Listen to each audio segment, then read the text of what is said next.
Good afternoon, everybody. Welcome to today's Mito Action Monthly Expert Series. My name is Kyra Mann, CEO of Mito Action. We're honored you're here today for our presentation to discuss a really important topic for the Mito community, pain. Today's presentation will be recorded and available on the Mito Action website in the coming days, as well as on our podcasts on Apple Podcasts, Google Play, and Spotify. If you're joining us via phone, I would encourage you to follow along with the presentation slides that can be found on our website at www.mitoaction.org/resources/pain. If you're joining us via computer, you should see the presentation on your screen. We encourage you to ask questions throughout the presentation using the Q&A feature on the bottom menu bar. If you're calling in via phone, feel free to submit your questions to us by email at info@mitoaction.org. We will do our best to get through as many questions as possible at the end of today's presentation. Joining me today to share about the new draft CDC Opioid Guideline and what they mean to our community are three incredible Mito parents. Charles Mitter, Ph.D., Emeritus Professor in the College of Computers, Mathematical and Natural Sciences at the University of Maryland, also serving as former chair of the Department of Entomology. Caroline Sanders is a senior policy director of the California Pan-Ethnic Health Network, and George Lippman, social justice advocate and chair of the City of Berkeley Peace and Justice Commission. Most important is their role as parents to two amazing Mito warriors who we lost in 2019 and 21. Charles's daughter, Caroline, was a veterinary student at the University of California, Davis School of Veterinary Medicine, and George and Caroline's daughter, Julia, was an alum of the Berkeley Public Schools and a fierce advocate for rare diseases. We'll learn more about both girls who were best friends later in the presentation. Despite this incredible loss, today's speakers have made a commitment to the Mito community to ensure that others don't face the tremendous obstacles that their daughters faced. They are working along Mito Action to ensure that we are at the forefront of current advocacy and legislative issues that impact our community. Please join me in welcoming Charles, Caroline, and George.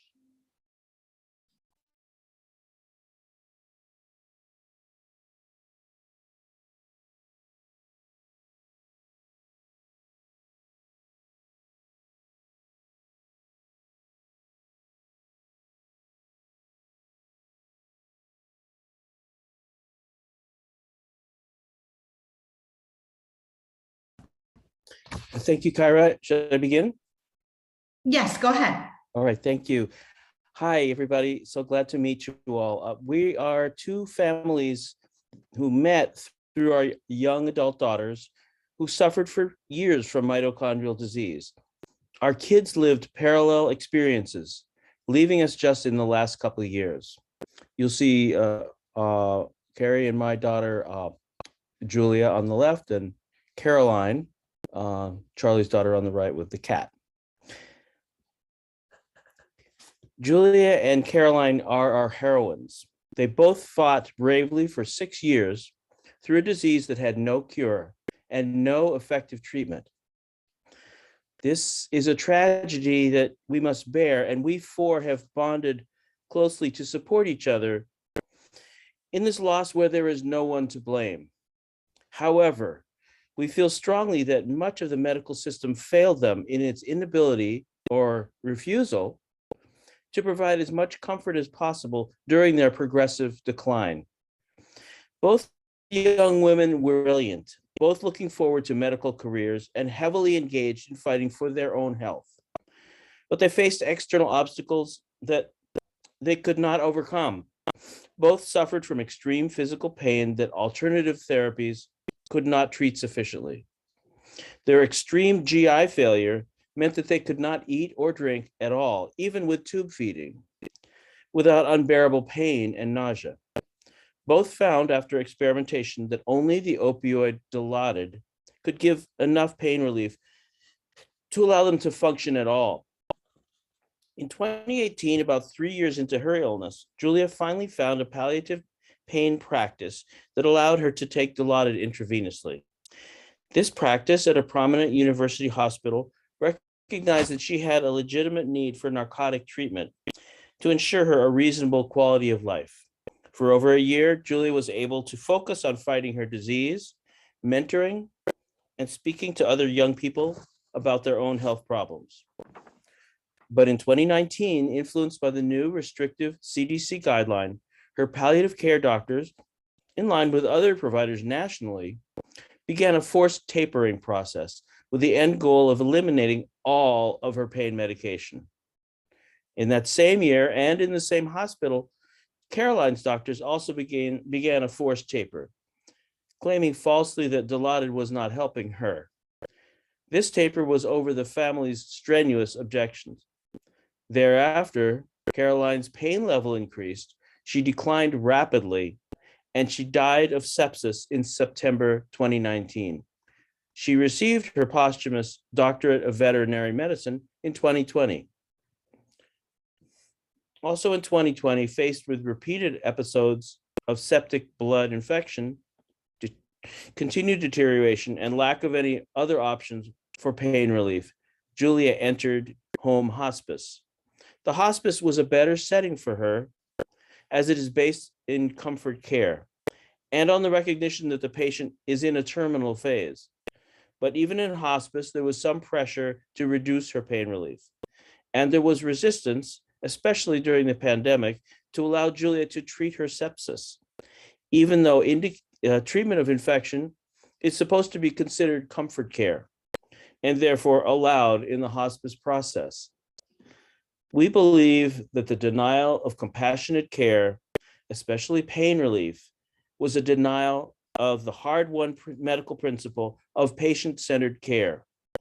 Julia and Caroline had a human right to be treated according to their individual needs, not based primarily on statistics,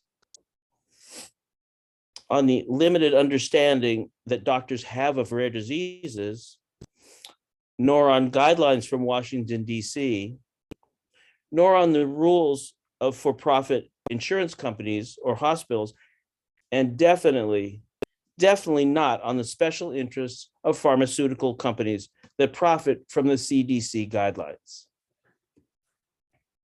The human impact of this denial was severe. If the diagnosis of an incurable disease was a death sentence, the denial of care made it that much harder for our Mito sisters to muster the will to fight. In addition, for much of the progress of their illnesses, they had to contend with practitioners and others who were so ignorant of mitochondrial disease that they denied there was any illness at all. Instead, we heard unfounded speculation about psychological disorders of various sorts. Caroline died in September of 2019, and Julia exactly a year ago in April 2021. These very savvy young women passed along a request to their parents. They asked that we work with Mito Action, with the National Pain Advocacy Center, and other nonprofits to ensure better treatment for those who follow in their footsteps, to be afforded dignity, to have their voices respected, and to have a course of treatment that is as comfortable as possible. It has been a comfort to us as their survivors to work with others to fulfill this charge from our daughters. We are gratified that the voice of common sense is finally being heard in the medical profession, among government regulators, and on Capitol Hill. Charlie Mitter will now tell you more about the new CDC draft guideline for the prescription of opioids.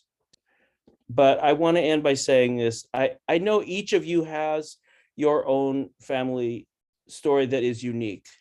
And our families are so glad that you are bringing your experience to this round table. I hope that together we can turn our pain into collective strength and improve the treatment of everyone's kids. Thank you. Great. I want to start by just thanking Kyra for her excellent leadership of Mito Action and for giving us the chance to pitch in here. in memory of our daughters and in the keen awareness of how much Mito patients suffer. So what I'm going to do is, first of all, give you a bit of background about the topic of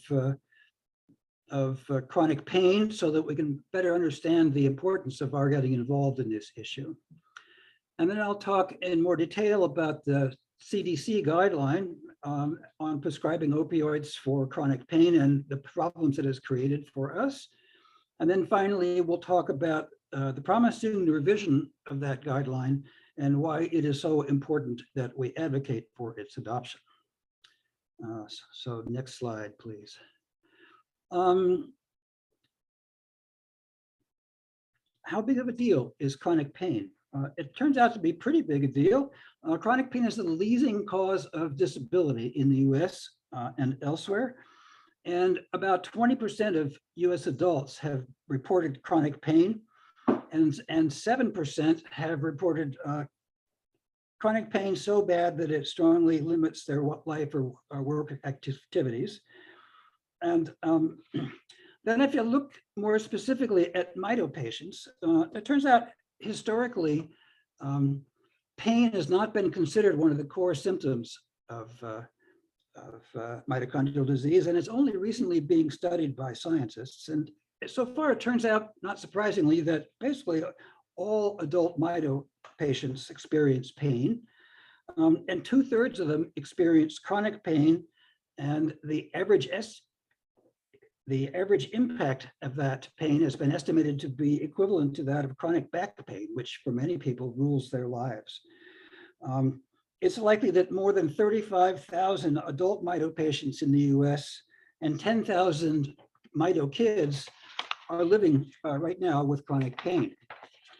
And there's been a lot of study now about the effects of undertreated chronic pain, and it's known that that pain can basically harm everything important about your life, your mental health, your cognitive function, your ability to work, your suicide risk, your life expectancy, and so on. And it's common to think mostly about advanced cancer patients when we talk about pain. But in fact, research now shows that people with chronic non-cancer pain, like many Mito patients, have just as much harm to their well-being as do advanced cancer patients. So I guess the summary there would be chronic pain is indeed a big issue for Mito patients. Next slide, please. All right. Now, how is chronic pain treated? It turns out recent studies show that the vast majority of chronic pain patients do not choose opioids or they are intolerant of them. Instead, they can use other drugs or many other options such as physical therapy, interventional therapy, behavioral therapy, or holistic therapy like acupuncture and so on. But for a minority of patients, only opioids provide enough pain relief to allow acceptable function and quality of life, and basically only those opioids for those people, which included our daughters, only opioids make life worth living. How many people is that? In the US, it's estimated that 5 to 8 million adults use opioids for chronic pain, and these undoubtedly include thousands of Mito patients and many more thousands of other rare disease patients. And so opioid policy has a direct effect on the Mito community, and that's why we're talking to you today. Could I have a next slide? Okay, so this guideline that we've been talking about is the result of a report published by the CDC in 2016, which was called the CDC Guideline for Prescribing Opioids for Chronic Pain. And this report was prompted by what seemed then and now still basically an epidemic of overdose deaths from, at that time, prescription opioids, it was thought. So for example, that number of deaths went from 3,000 in 1999 to 15,000 16 years later. So there really was and is a terrible emergency there. And the guideline was aimed at primary care doctors who prescribed opioids to adults with non-cancer chronic pain. And the emphasis was on reducing prescription of opioids in order to reduce overdose deaths. The guidelines stressed the risks of long-term opiates, and it expressed skepticism that those long-term opioids have even any good effect at all. The guideline proposed strict one-size-fits-all quantitative limits on how much opioid a patient could take in a day and how many days a prescription for opioids could last. And it also proposed pretty strict and burdensome means of monitoring people who did get opiates. So if I could see, if I could have the next slide, please. And so what happened? The CDC is actually not, regulation of drugs is actually the FDA's business, not the CDC, but the CDC felt strongly about this, and they have a lot of clout and a lot of people listen to them. And so a lot of their recommendations were put quickly into effect. And let's ask what happened when they did that. And the answer is that opioid prescribing went down by almost half. And this was part of an existing trend toward restriction of opiates general, but it was also specifically accelerated by the guideline.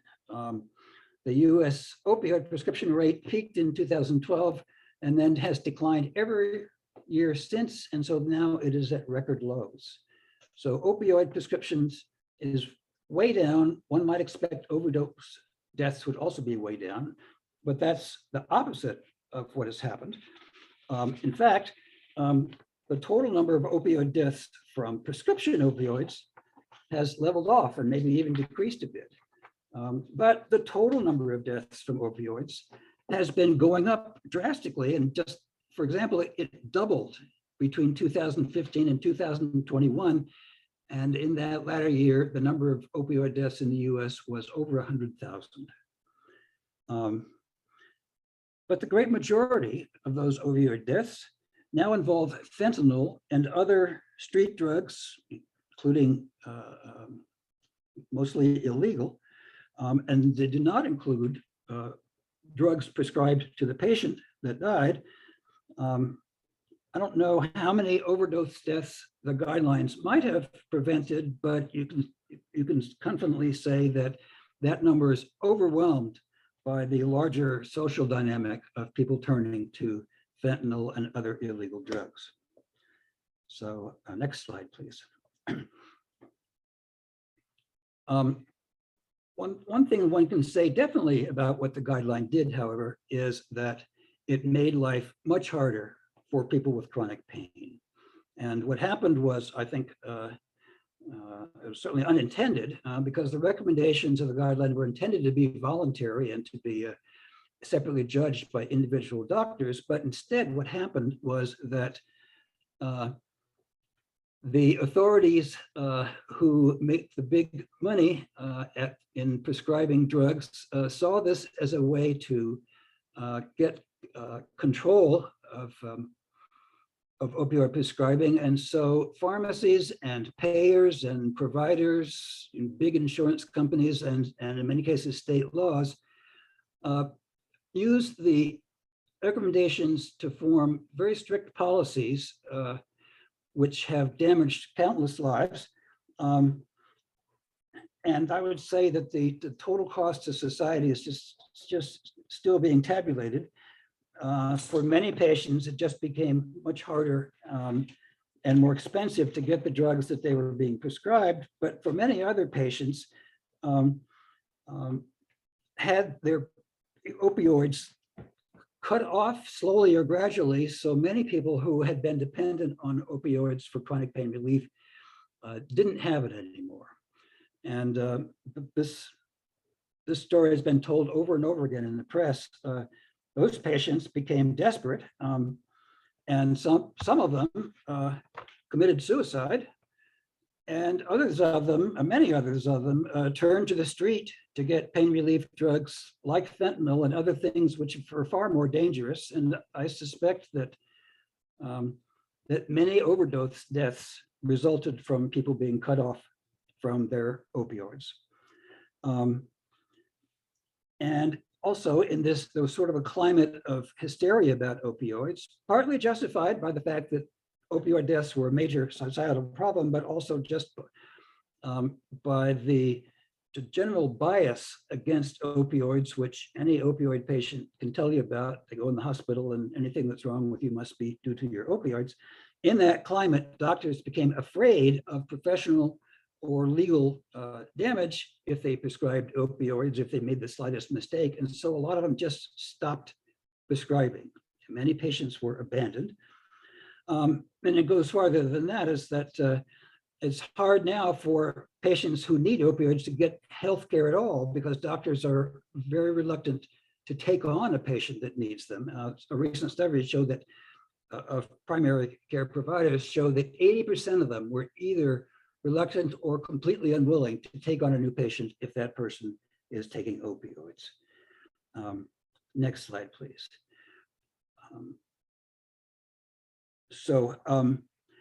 As these unintended harms became obvious, there was sort of more and more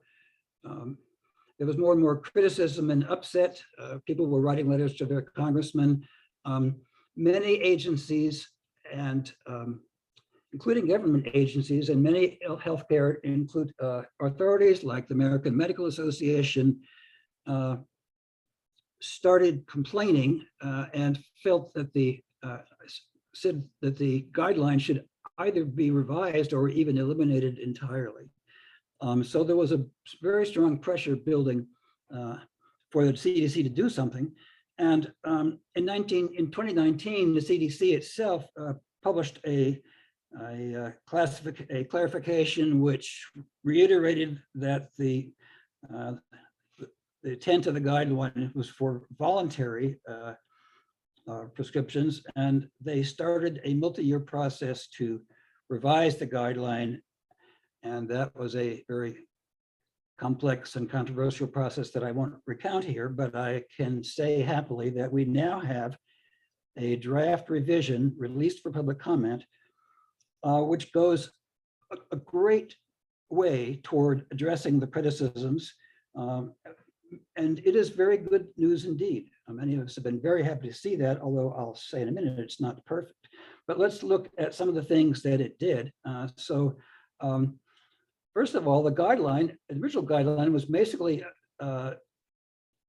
was not expressed much less concerned about pain than about reducing opioid deaths. And so the new one points out that pain itself is a major public health issue. And the new guideline explicitly recognizes and acknowledges the harms that were done by misapplication of the 2016 version. And so from most of the guideline, there has now the strict supply and dose limits have been removed. So those are supposed to be fixed by the provider and the patient. There is strong caution against doing the kind of tapering which has caused so much trouble and pain for so many people. And the emphasis has moved from one size fits all to individualized patient-centered pain treatment. There were issues that were entirely overlooked in the first one, including great disparities in access to pain control among different parts of the population. The new guideline calls for addressing those. And it specifically warns again and again against using those guidelines as strict rules to be applied to patients or entire systems. Okay, could I have the next slide, please?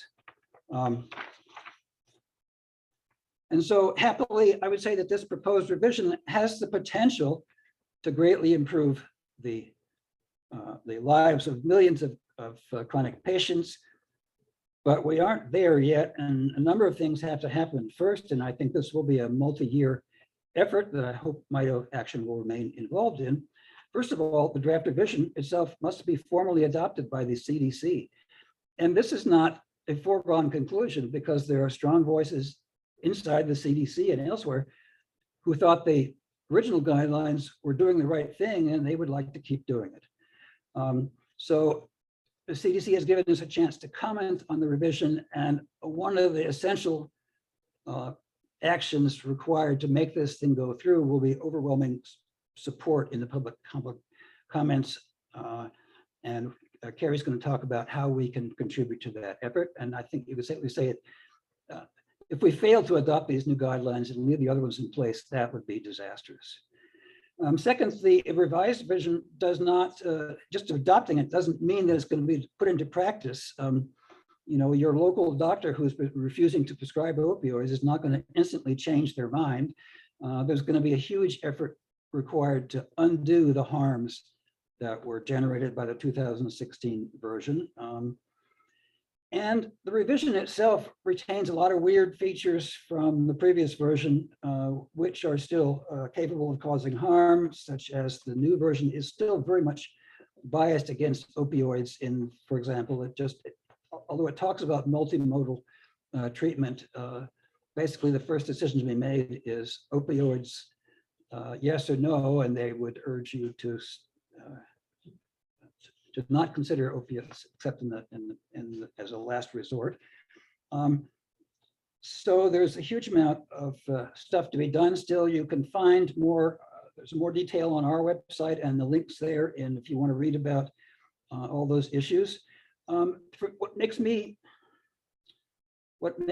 happy in part is that these issues are now all on the table for public discussion, and so given that this issue has major impact on our community, I think that Mito Action has an opportunity, a long-term sustained opportunity to help our patients by committing to continuing advocacy for more rational pain treatment. So we need the help of all of you, and Carrie is now going to tell us basically what you can do about all this to help Mito patients. Thanks, Charlie, and thank you to Kyra and for folks joining us today. I'm going to stay off video just because I don't want my computer to stall here, and I'm showing the slides from my computer. But I just, again, really happy to be, speaking with you all. And really appreciate Mito Action for having us today on the webinar. George shared our story about Julia and Caroline. Charlie provided important background, and now is the time to take action. Written comments are an important way to weigh in on important issues, such as the CDC Opioid Guidelines. I don't know if it's possible for folks to comment in the chat, but would love to get a sense from folks in the room, how many people have shared comments publicly or written comments for, with regards to federal guidelines or regulations. So, feel free to share. My goal today, and just in the next few slides, we're almost at the end here, is really to demystify this process. I get to do this in my, actual job, writing, submitting comments into these federal portals, and it can feel daunting, but it's not as bad as it looks. And in fact, it's really important. It's a really important process that we all you should take advantage of to weigh in and to be counted. First important and most important thing to know is the deadline, which is Monday, April 11th at 12:59 Eastern time. So we have about a little over a week for folks to make your comments, but I encourage you all to do so as soon as you can. Numbers count, and the reason I say that is whenever there's an important issue, decision makers will look at, how many comments did we get on this? Was this, are we talking about 1,000? Are we talking about 10,000? Are we talking about, 100,000? Currently, right now on this issue, there are 3.35 thousand comments. And you can see those all online, but it's very impressive. But we need more, as Charlie said. Even if you agree with all the changes that have been made, that we think personally, I think, are an improvement.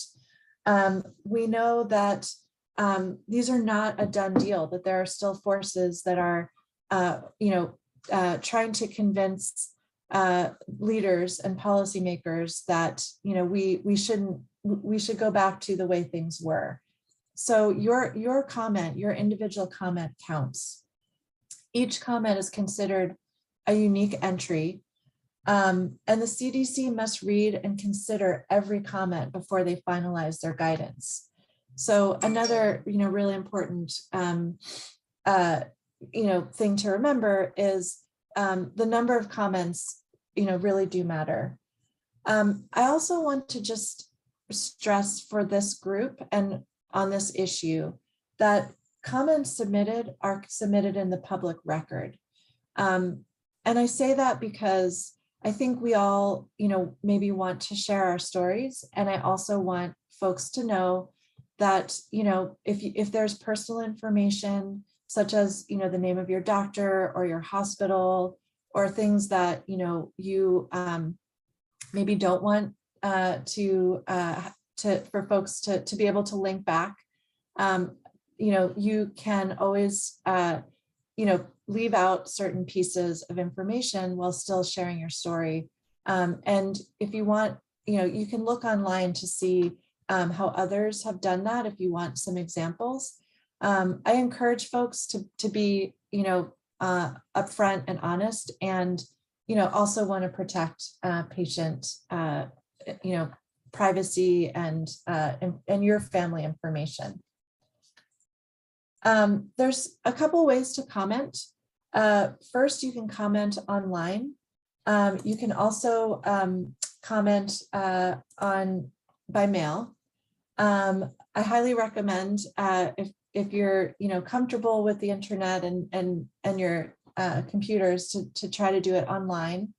There's two places you can go. The first is to www.regulations.gov, and the second is to the Federal Register, which is where all public comments are noticed.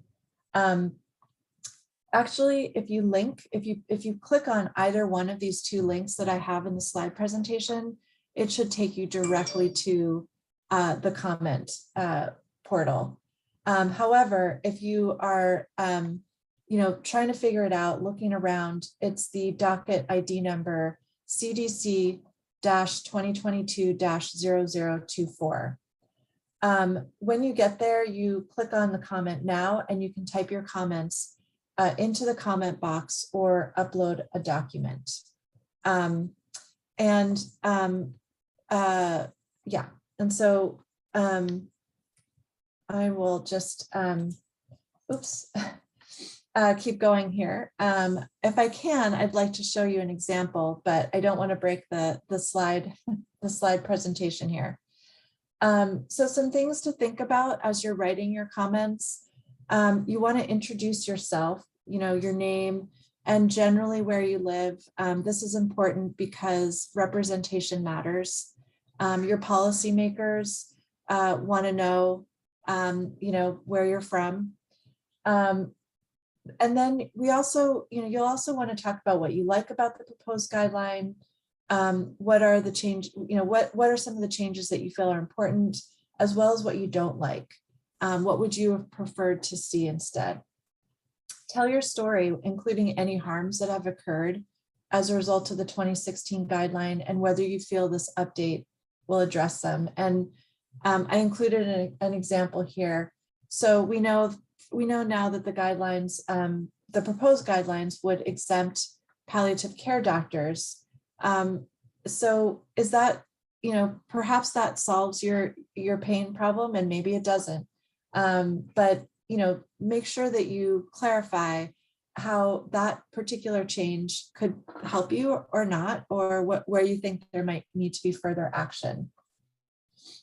Be brief but specific. So if you feel comfortable, mention your diagnosis, how your medication helped you engage in life activity, what activities were prevented when you lost access, if you did. So for example, this person writes, I have Mito. With medication, I was able to garden, cook for my family, and even travel. After my medication was denied, I'm bedridden and at home. Also, talk about the process of commenting. How easy or hard was it? This is really important because, the process itself is it's a right.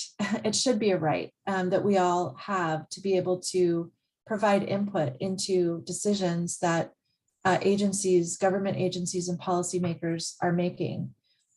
If the opportunity to comment was not properly notified, if there were difficulty in submitting comments, you actually have the right to both let folks know, and also to request a hearing. And those are things that folks can always can do, but important to provide that feedback about the process itself. Charlie mentioned that the Mito Action website has some incredible talking points and information about how to take action.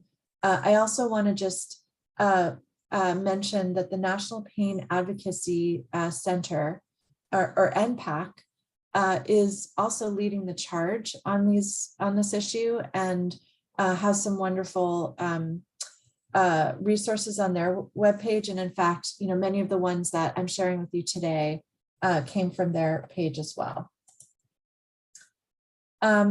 The other way to take action is to call your senator or representative. This is really important. In addition to sharing your comments, really important to share with your senators and representatives what the damage was with the 2016 guideline, and why this is such an improvement. Legislators and policymakers, need to know that this problematic guideline has been, needs to be revised. And in fact, there has been, I think, a lot of pressure on legislators to take action, on the other extreme, to cut down opioid deaths and prescribing, et cetera, et cetera. But as Charlie mentioned, for everything that the guidelines have done in terms of reducing opioid prescribing, opioid deaths have actually gone up. And so, this is information that policymakers really need to know, and they need to hear it from you. Personal stories, the fact that you live in their district, this is all really, really important for them to know that this is a problem that is in their backyard. I include the number of the Capitol Switchboard where you can call to talk with your Congress member, as well as two websites, www.house.gov and senate.gov, where you can go to, if you don't know who your senator or your representative is, you can look up their name. And with that, I'm going to turn it back to Kyra for questions and answers. Thanks, Carolyn, George, and Charlie. I appreciate all of the time that you guys have spent preparing this. And I know that this is an issue very near and dear to your heart. So I'm honored to be able to work with you on this and the other issues that we have on our short list to tackle for this community. So a couple of questions have come in. Can you talk a little bit about what is the difference between palliative care and hospice?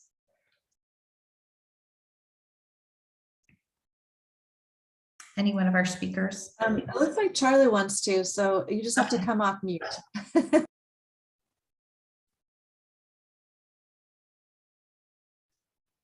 Gary, I think that you are extremely familiar with that distinction. Why don't you tell us about it?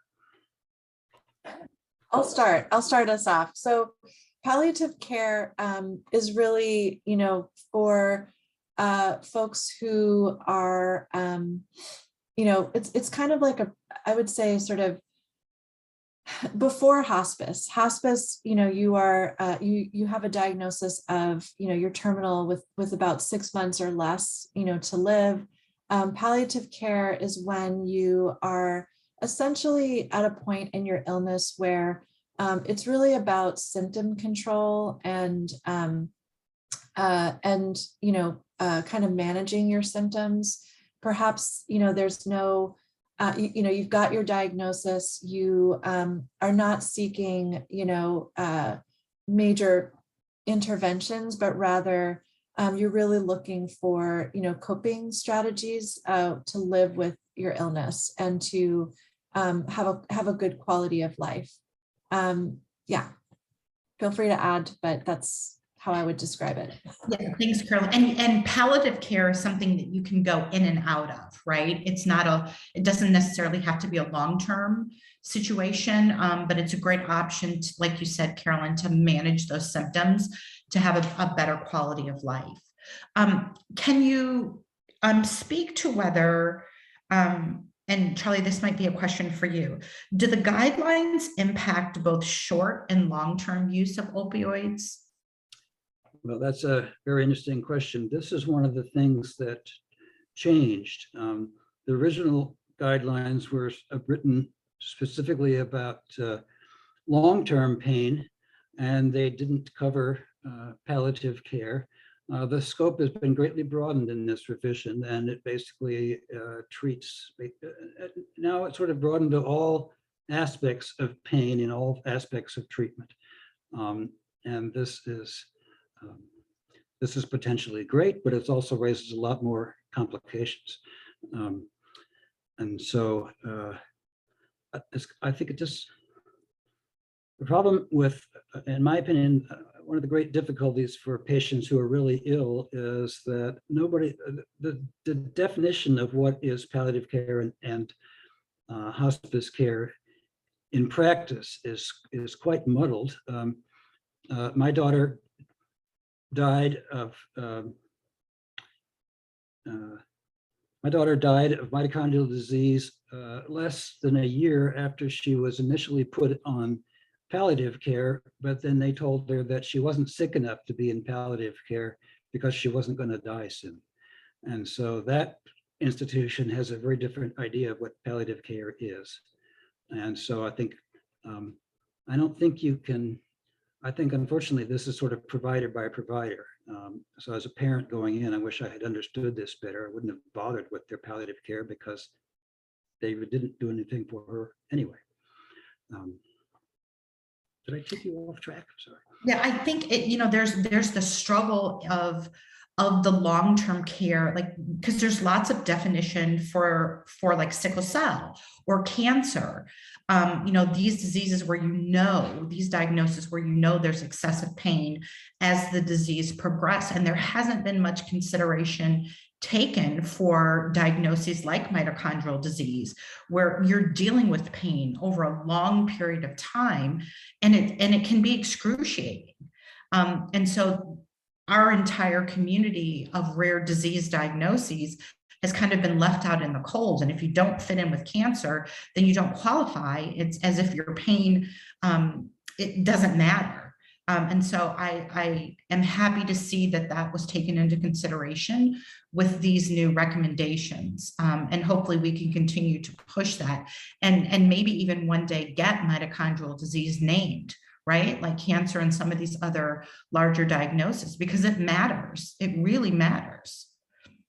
Absolutely. So the next question that came in is, can you tell us, like, in your opinion, what would be the main points of the new draft that you think that the community should focus on, right? We want everyone to tell their story. We want everyone to share how pain impacts their lives or their loved ones' lives and perhaps limits their ability to have good quality of life.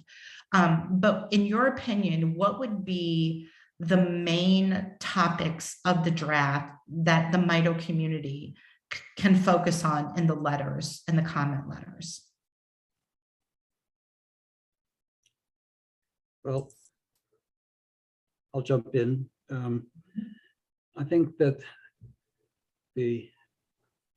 maybe the way that you can generalize all the main differences is that this document recognizes that that pain itself is a major health problem, and that the goal of pain treatment should be to make life better for the patient. And so the therapy needs to be designed around the patient, especially because we know that patients react wildly differently to the same drug. And so rather than focus on preventing overdose, we need to focus on making the patient well and not making them sicker. And I think this is a return to what should be the fundamental philosophy of medicine, which is this is supposed to be about the patient. Right. Patient-centered therapy, right? That's what we always preach, but that's not always what's practiced. Right.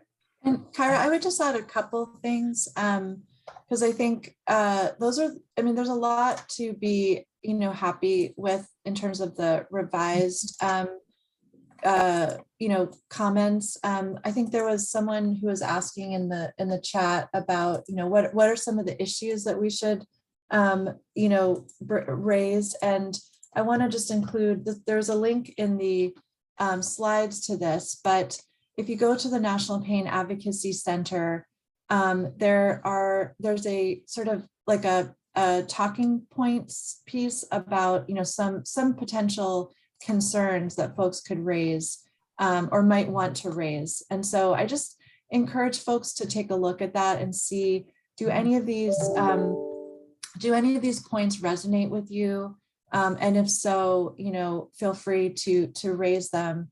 I think, I think one piece that we're all interested in is making sure that there is sufficient attention paid to undoing the harms of the previous guidelines, and that is going to really rest. It's going to require quite a bit of education from the CDC, even if the proposed guidelines are passed, to make sure that people are aware of and understand, that it's okay to prescribe opioids in some situations. But there are other examples in this piece as well. Right, and I think beyond the draft guidelines, once things are approved and finalized, there'll be some education to be done, right? And hopefully we can come back and have a conversation about now how to communicate these revised guidelines to your physician so that our families can get the care that they need and help their physician understand why the changes are important to consider as they're making treatment decisions. Kyra? Yes. Yeah, this is George. As a lay person in all this, just somebody who's gone through the experience, this is a long document. I forget how long it was. I went through the whole thing. There's a lot of detail in there, and it can be overwhelming and daunting, and people may feel like, I don't even want to touch this. It's too complicated. But I want to say that the slide that's up there right now, I guess I'm going back to the previous question, but that really summarizes what's so great about this. Frankly, I was shocked when I read this to see, this is like, we could have written a lot of this. I want to say that I feel like it's about 80% or 90% of what I feel is extremely positive. And maybe there's 10 or 20% that needs to be tinkered with, but we have to focus on what's really going on here, which is like we're talking about patient-centered care. They're talking about that. They're also talking about disparities.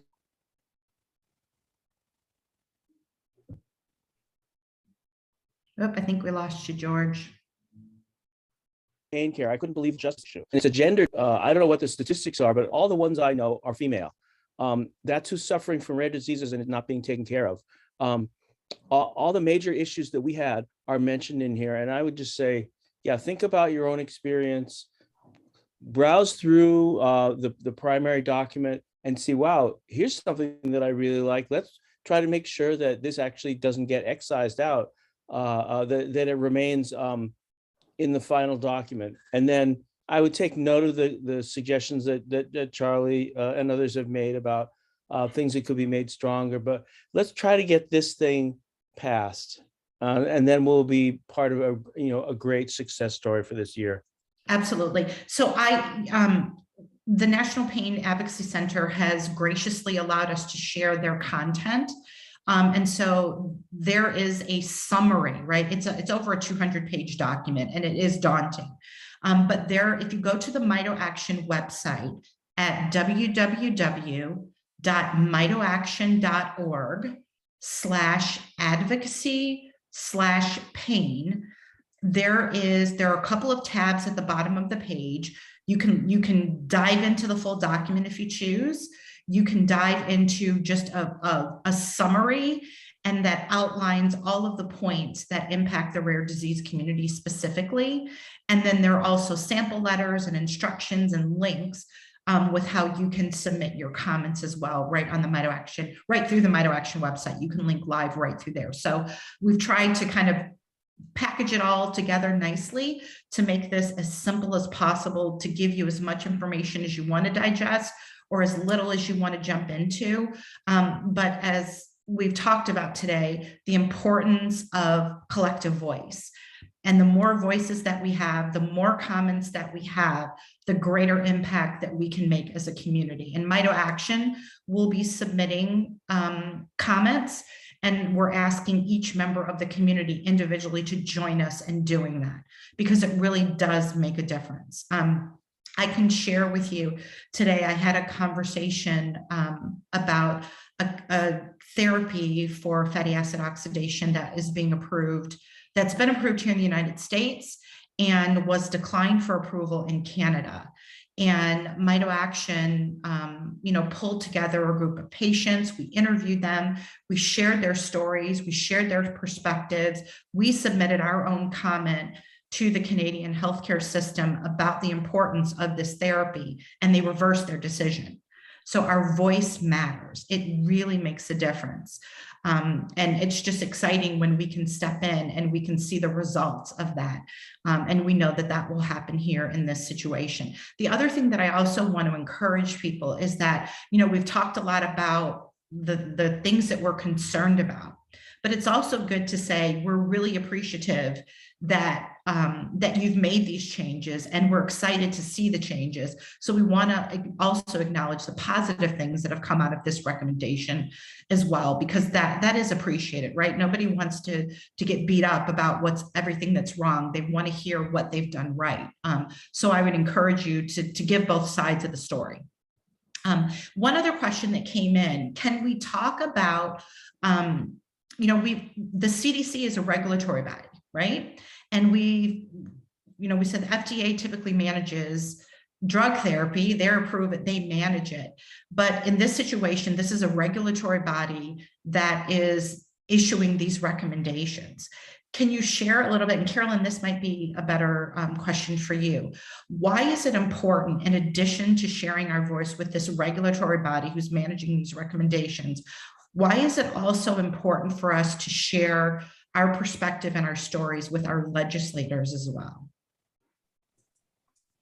Thanks, Kyra. So, there is a parallel action happening or activities to the comment guidelines. So the CDC, has finally is finally updating these guidelines. But at the same time, you know, our partners at NPAC are, you know, meeting with legislators, talking with legislators about these issues. And, you know, there are, you know, at this point, to try to get, to see if we can try to get a hearing or, you know, some type of informational conversation to happen at the national level about, you know, some of the harms that have occurred because of the previous guidelines, and some changes that need to happen. And it's really important because even though, you know, we see this as you know, kind of national guidelines, many states have taken these guidelines and have used them to pass their own restrictive bills and legislation. And so, and we really want to, you know, turn the tide by, you know, making sure that everybody, that all policymakers are, you know, aware of the fact that, you know, this is not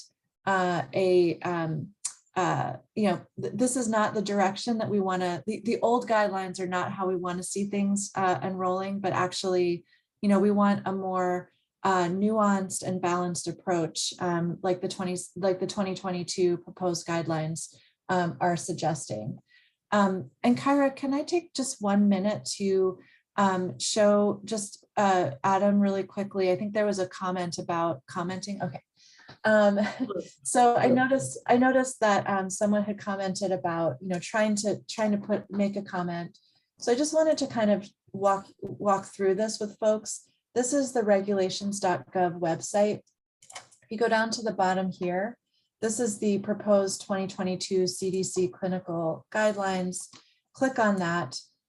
You can actually see up here, these are all the related comments, just FYI. So you can actually see what folks have already submitted in terms of their comments. You can read, you know, what people are saying. It's really fascinating. But also, if you know, want to submit a comment, you just click on the comment button, and then you'll get to this checklist here. You can start, if you want to type in your own comments, you can start typing in, you know, here. Or if you are like some of us, we like to, you know, write stuff out and you know, go over it with a fine-tooth comb. You can also drop files here. So you can actually just attach your file.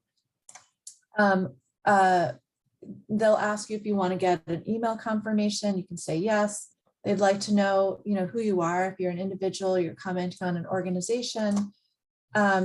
Make sure you check this, that you're not a robot, and then down there, submit comment. So, you know, it's really, it really is, I think, they've made it a lot easier for folks to comment.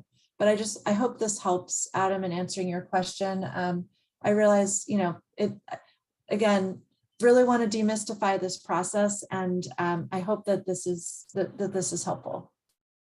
Thanks for that, Carolyn. That's great. So we've got actually we're right at 1 o'clock, but I just wanted to ask one last question, and I don't think we know the answer to this, but typically, do we have any idea when we think the final ruling will take? So after we submit the comments on the 11th, do we have any idea what the process is beyond that?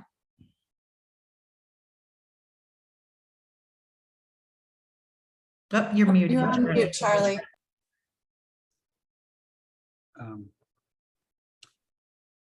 That is written down somewhere in this series of announcements from the CDC. And so I will look that up to be sure, but I think the answer is before the end of this year. Good. So it'll be, that's a pretty quick turnaround, right? As far as regulation goes, right? Right. So, well, I think we are out of time. Thank you to Charlie, Carolyn, and George for sharing your stories with us today and taking the time to provide our community with an update on this really, really important issue. At Mito Action, we continue to be inspired by Julia and Caroline's stories.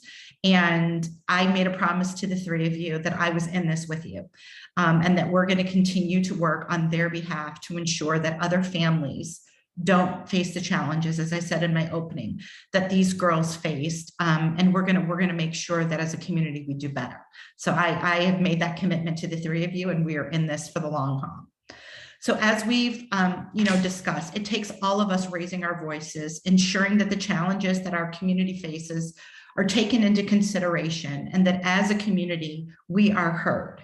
Each and every voice matters. Each and every one of you matters, and we will continue to provide opportunities to give you a seat at the table on issues that are important in your lives. So be sure to visit the Mito Action website at www.mitoaction.org/advocacy/pain, and all of the details that you need about this new draft recommendation will be available to you, the links again, so that you can submit your comments, and we will continue to provide updates there on the status of the recommendations. And we will continue to also work with Charlie, Caroline, and George to provide updates on other issues, legislative and advocacy issues that are important to our community. If you're interested in getting involved, please reach out to us. We would love to have you take an active role in advocacy for our community. So as a reminder, today's presentation will be posted on our website for anyone who would like to listen again or share with others. You can also find the full catalog of expert series presentations on the Mito Action website and on our Apple Podcasts, Google Play, and Spotify channels. We thank each and every one of you for joining us for today's monthly expert series. Have a wonderful weekend, and we look forward to staying in touch. Until next time. Thanks so much, Kyra. Thank you all. Thanks, everyone.